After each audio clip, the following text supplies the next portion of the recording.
በመጀመሪያ ለመላው ዞናችን ሙስሊም ማህበረሰብ በአጠቃላይ ብሎም ለወሎ ሙስሊም ማህበረሰብ በተከበሩ ረመዳን ወር አንድ ወር ባልሞላ ጊዜ ውስጥ በተካሄዱ የቁርአን ውድድሮች ላይ ወሎን ወክለው የተሳተፉ ወንድም እህቶቻችን ትልልቅ ደረጃዎችን ይዘው ዞናችን ያስጠሩበትን ብሎም ወሎን ያስጠሩበት ትልቅ ደስታ አለና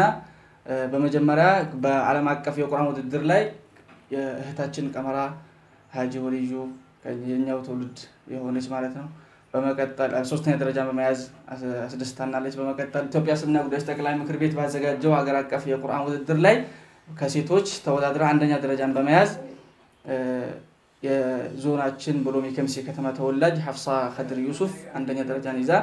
የመኪና ሽልማት ተበርክቶላታል ማለት ነው ትልቅ ደስታ ነው ይሄም በሶስተኛ ደረጃ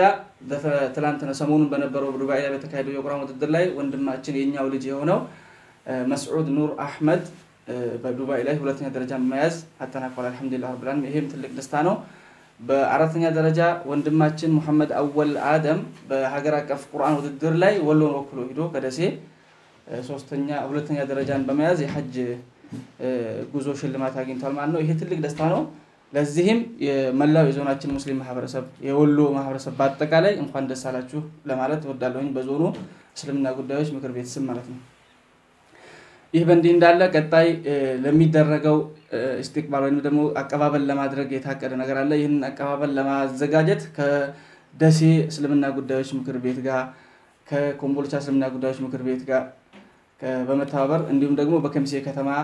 ላለው እስልምና ጉዳዮች ምክር ቤት ጋር በጋራ በመሆን የዞኑ እስልምና ጉዳይ ምክር ቤት ኮሚቴዎችን አዋቅሯል በሁለት ደረጃ አንዱ ኮሚቴ ኮምቦልቻ ከተማ ላይ በደማቅ ሁኔታ ወሎን በሚወክል ሁለቱ ልጆቻችንን በደማቅ ሁኔታ አቀባበል የምናደርግበትን ፕሮግራም የሚያዘጋጅ ኮሚቴ ሲሆን ቁባ ፈታ እስላማዊ ማህበር ኮምቦልቻ ከተማ ላይ የሚገኘውን የወጣቶች ማህበር እሱን ጋብዘናል ፕሮግራሙን ሊያስተባብሩልን የኮምፒውተር እስልምና ጉዳይ ምክር ቤትም አለ በዚህ መልኩ ኢንሻአላህ የሚካሄድ ይሆናል ማለት ነው